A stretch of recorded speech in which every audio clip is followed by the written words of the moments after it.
بسم اللہ الرحمن الرحیم۔ آج کی ہماری گفتگو کا عنوان واٹس ایپ کی صورت میں محمد حبیب مغل نے نماز کے حوالہ سے سوال کیا کہ نماز کے دوران پیشاب آ جائے تو کیا حکم ہے؟ فرض امام کے پیچھے پڑھتے وقت یا اپنی نماز پڑھتے وقت دوبارہ پڑھنی ہوگی کہ نہیں؟ پیشاب کا نکل جانا یا پریشر بڑھ جانا، یعنی وہ سوال کے اندر ہم سے یہ پوچھنا چاہتے ہیں کہ ایک آدمی نماز پڑھ رہا ہے، نماز پڑھتے ہوئے ہی پیشاب بہت تیز ہو چکا یا نکل جانے کا خدشہ ہو تو کیا اس صورت میں اس بندے کی نماز ٹوٹ جائے گی یا نماز اس کی باقی رہے گی؟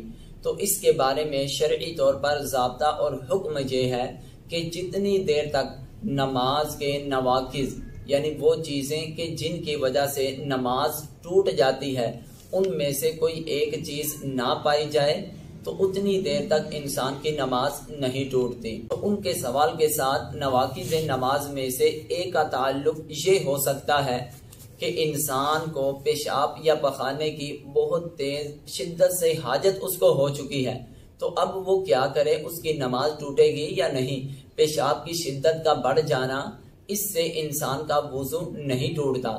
ہاں، پیشاب نکل چکا ہے، اس کی ہوا خارج ہوئی ہے یا پخانہ نکل چکا ہے، پھر اس کا وضو ٹوٹے گا۔ جب اس کا وضو ٹوٹے گا اس کی طہارت باقی نہیں رہے گی۔ جب اس کی طہارت باقی نہ رہی تو اس کی نماز ختم ہو جائے گی، اس کی نماز ٹوٹ جائے گی، پھر اس کو دوبارہ طہارت کر کے نماز دوبارہ پڑھنی پڑے گی۔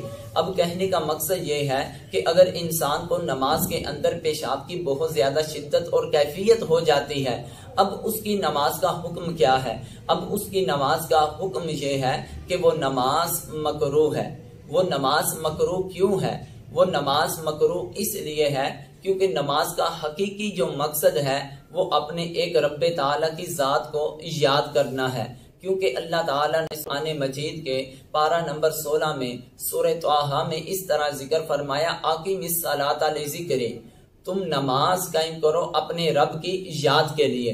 اور دوسرا حدیث جبرائیل میں نماز کے بارے میں ہم کو یہ تعلیم دی گئی کہ تم اس طرح نماز پڑھو کہ جیسے تم اپنے رب کو دیکھ رہے ہو۔ اگر تمہارا یہ تصور نہیں بنتا تو کم از کم یہ تصور ضرور رکھو کہ تم اپنے رب کو دیکھ رہے ہو، کیونکہ جب انسان کو پیشاب یا پخانے کی حاجت ہوگی، اقیم الصلاۃ لذکری ہے، وہ حکم ختم ہو جائے گا، اس کی توجہ رب کی طرف نہیں، بس اپنے پیشاب اور پخانے کی طرف کہ کیسے ہی میں اپنی نماز جلدی سے جلدی مکمل کروں یا امام جلدی سے جلدی اپنی نماز مکمل کرائے اور میں جا کر اپنی حاجت کو پورا کروں۔ اس طرح اس کی توجہ اپنے رب کی طرف نہیں رہے گی، نہ اس کے دل و دماغ میں یہ تصور پیدا ہوگا میں اپنے رب کو دیکھ رہا ہوں یا میرا رب مجھ کو دیکھ رہا ہے۔ آخر یہ کیفیت کیوں پائی گئی؟ اس وجہ سے پائی گئی کہ اس کو پیشاب اور پخانے کی بہت زیادہ شدت سے حاجت ہو چکی تھی، اس کا پریشر بہت زیادہ بڑھ چکا تھا، اس کو نماز کی طرف متوجہ نہیں ہونے دے رہا تھا۔ نماز کا جو اصلی مقصد تھا وہ بھی اس کی وجہ سے ختم ہو چکا تھا۔ تو اس لیے فقہاء کرام نے بھی یہی بیان فرمایا کہ جب انسان کو پیشاب یا پخانے کی حاجت ہو تو اس حالت میں اگر وہ نماز پڑھے تو اس کی نماز یہ مکروہ ہے۔ اللہ کے محبوب علیہ الصلوۃ والسلام کا یہ فرمان عالی شان کہ جب اگر کسی انسان کو پیشاب یا پخانے کی حاجت ہو تو وہ اپنی پہلے حاجت کو دور کرے، پھر وہ اپنے رب کی بارگاہ میں نماز کے لیے کھڑا ہو تاکہ اقیم الصلاۃ لذکری کے تقاضے پورے ہوں، تاکہ یہ تقاضا کہ وہ اپنے رب کو دیکھ رہا ہے یا اس کا رب اس کو دیکھ رہا ہے یہ تصور اس کا پورا ہو جائے۔